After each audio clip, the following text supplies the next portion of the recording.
Hello everyone. ভাইয়া তোমার কি মনে হয় যে তোমার ইসলামিক হিস্ট্রি বা স্ট্যাট এই সাবজেক্টগুলোতে অনেক অনেক অনেক পড়া তুমি মনে রাখতে হিমশিম খাচ্ছ, মনে রাখতে পারতেছো না? যদি ভাইয়া তোমার এরকম মনে হয়, এই ভিডিওটা পার্টিকুলারলি তোমার জন্য। আসো, এইটার সমাধান কি, কিভাবে অন্যরা সবাই ডিল করে, কিভাবে তুমি নিজেও ডিল করতে পারো, সেটা নিয়ে আমরা এই ভিডিওতে কথা বলবো। আসো, এটার জন্য তুমি যে কাজটা করবা সবার আগে, সেটা হচ্ছে এখানে আমি দেখছি যে এই যে জিনিসগুলোতে অনেক বড় বড় কিছু চ্যাপ্টার আছে, যে চ্যাপ্টারগুলো আয়ত্ত করা অনেক টাফ। এটার জন্য সবার আগে তুমি করবা কি, চ্যাপ্টারগুলো তুমি ছোট ছোট অংশে ভাগ করে দিবা।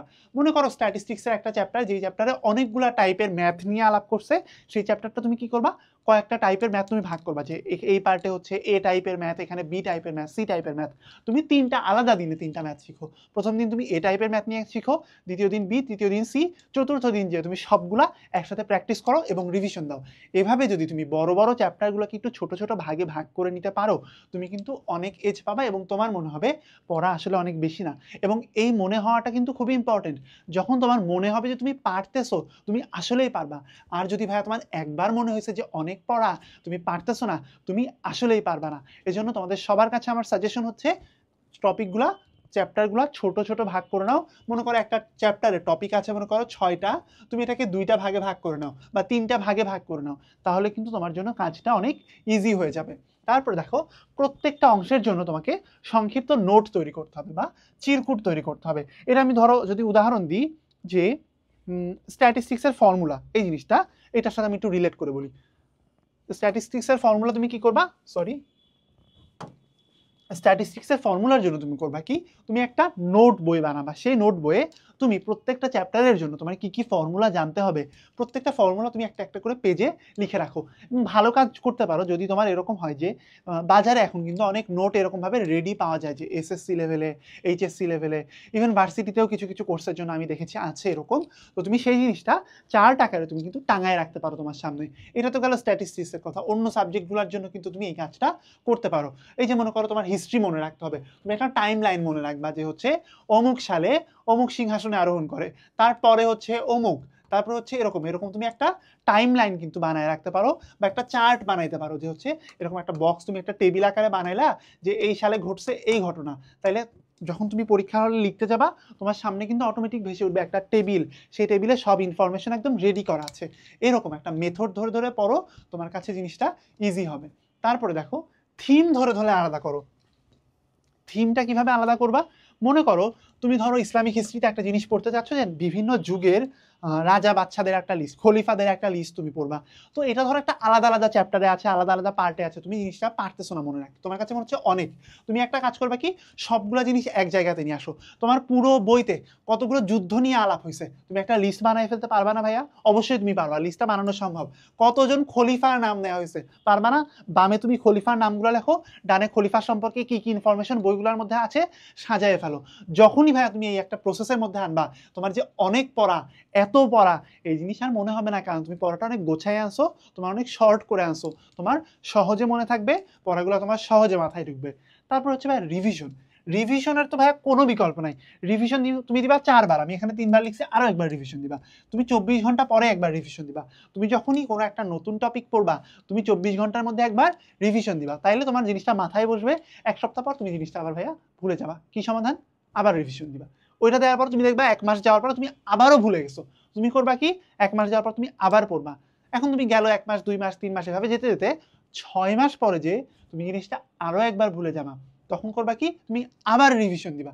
এরপরে কি তুমি আবার ভুলবা? না ভাইয়া, সায়েন্স বলে অনেকগুলা পরীক্ষা নিরীক্ষা এরকম গবেষণার পরে দেখা গেছে, মানুষ যখন এই যে 24 ঘন্টা, 7 দিন, 1 মাস, 6 মাস এই মেথডে কোনো জিনিস রিভিশন দেয়, তারপরে সাধারণত সেই জিনিস সে আর ভুলে না। আনলেস সেটা আসলেই ভুলে যেতে চায় জোর করে, যেটা আমার আর দরকার নাই, তখন সে ভুলবে। না হলে এই জিনিসটা তার আর ভোলার কোনো কারণ নাই।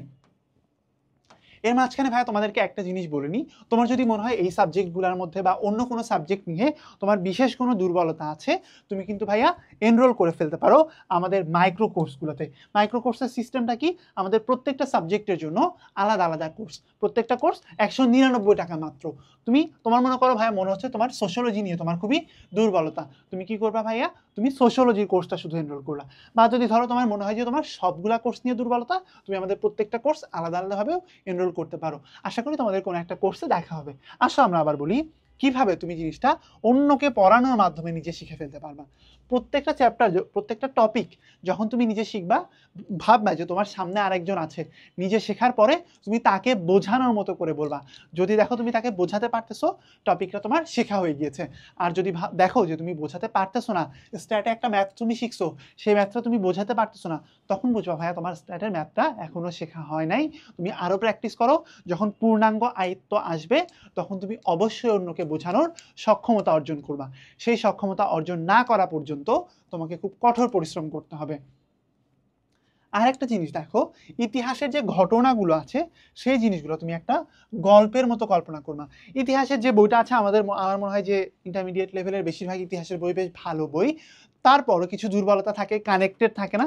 তুমি করবা কি, আচ্ছা এই ঘটনার পরে তাহলে এই ঘটনা ঘটছে, আচ্ছা 600 খ্রিস্টাব্দে এই ঘটনা ঘটছিল, আচ্ছা তারপরে হচ্ছে তাহলে 700 থেকে কি ঘটছে, 600 থেকে 700 সালের মধ্যে কি কি ঘটনা ঘটছে তোমার বইয়ে আছে, সেই জিনিসটা তুমি একটা পেজে লিস্ট করে ফেলবা। 700 থেকে 800-র মধ্যে, 700 থেকে 800-র মধ্যে মনে হয় কিছু নাই, না না আছে আছে। তো সেই 700 থেকে 800-র জিনিসগুলো তুমি একটা পেজে লিস্ট করে ফেলবা। এরকম প্রত্যেকটা শতক ধরে ধরে, তারপরে ধরো 1900 সালের পর থেকে এসে প্রত্যেকটা দশক ধরে ধরে তুমি একটা লিস্ট করবা যে গত 10 বছরে এই এই গুরুত্বপূর্ণ ঘটনা ঘটছে, এই ঘটনাগুলো আমার মনে রাখতে হবে। তাহলে যদি তুমি এভাবে গল্পের মতো মনে রাখো যে আচ্ছা এইটা হলো, তারপরে এটা হলো, ইস্ট ইন্ডিয়া কোম্পানি আসলো, তারপরে ওই কোম্পানিটা চলে গেল, তারপরে এরা আসলো, তারপরে সিরাজ ক্ষমতা নিল, এরকম ঘটনাগুলো তুমি একদম সিরিয়ালি যদি সিকোয়েন্স ভেবে তুমি মনে রাখতে পারো, তাহলে কিন্তু তোমার কাজে দিবে। এরপর আসলে তোমাকে আমি একটা মোক্ষম টেকনিকের কথা বলি, সেটা হচ্ছে নিমোনিক। আচ্ছা নিমোনিক বানানটা এখানে ভুল আছে। আচ্ছা নিমোনিক জিনিসটা তোমাকে করতে হবে কি, নিমোনিক তোমাকে কোড তুমি নিজে নিজে বানাবা, অন্যজন তোমাকে কোড শেখায় দিবে, এই জিনিসটার দিকে তুমি ফোকাস করবে না। ওই যে একদম খুব কমন একটা আছে না, যে ওই যে মোগল সম্রাটদের লিস্ট মনে রাখার জন্য আমরা বলি যে বাবার হয়েছিল একবার জ্বর, সারিল অসুখে, বাবর, হুমায়ুন, আকবর, জাহাঙ্গীর, শাহজাহান, আওরঙ্গজেব। তো এই যে বাবার হয়েছিল একবার জ্বর, সারিল অসুখে, তো এরকম ধরনের কোড তুমি ভাইয়া নিজে নিজে বানাবা। এটা যখন নিজে বানাবা তখন তুমি সহজে অ্যাপ্লাই করতে পারবা, তোমার সহজে মনে থাকবে। তাহলে তোমার যে অনেক পড়া মনে হচ্ছে, সেই পড়াটা তুমি মাত্র একটা নিমোনিকের মাধ্যমে কিন্তু অনেক ইনফরমেশন মাথায় ইনস্টল করে ফেলতে পারবা। লাস্টেরটা দেখো, মডেল টেস্ট সলভ করা এবং পুরনো প্রশ্নপত্রে অনুশীলন করবার কোনো বিকল্প নাই। যদি তুমি দেখো যে স্টিল তোমার কাছে অনেক বেশি পড়া মনে হচ্ছে, এই কাজটা করো, তোমার পড়া অনেক সামারাইজ হয়ে যাবে, অনেক কমে যাবে। আশা করি এই জায়গা থেকে তোমরা অবশ্যই উপকৃত হবে। তোমাদের জন্য অনেক অনেক শুভকামনা থাকছে। আল্লাহ হাফেজ।